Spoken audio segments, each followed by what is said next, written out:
Alors, le Code de la commande publique a été adopté à l'issue d'un long travail. C'est un travail qui a connu 3 échecs depuis une vingtaine d'années, ce qui révèle en soi la difficulté de codifier des règles qui étaient jusqu'alors diverses, éparses et contenues dans un certain nombre de textes.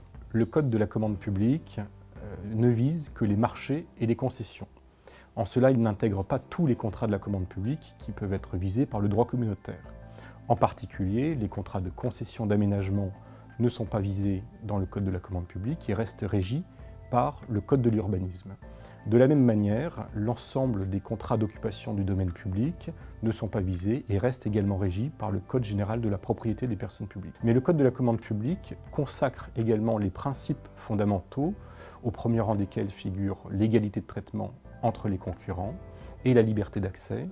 Il consacre également un certain nombre de solutions jurisprudentielles historiques, comme la continuité du service public, le droit de résiliation unilatérale ou le maintien pour et au bénéfice des investisseurs et des co-contractants de l'équilibre économique des contrats.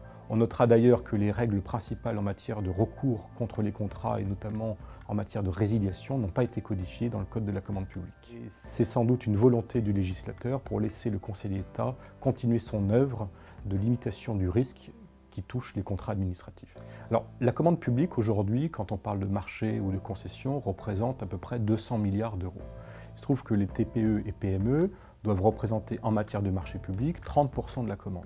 La loi Pacte va intégrer notamment 2 modifications dans le Code de la commande publique. La première, il s'agit de l'interdiction des ordres de service à 0 €, rendant quasi mécanique la rémunération des travaux supplémentaires en matière de marché public. Le second apport de la loi Pacte au Code de la commande publique est la facturage inversé qui permet aux acheteurs publics de charger des prestataires externes d'anticiper le paiement de leurs fournisseurs.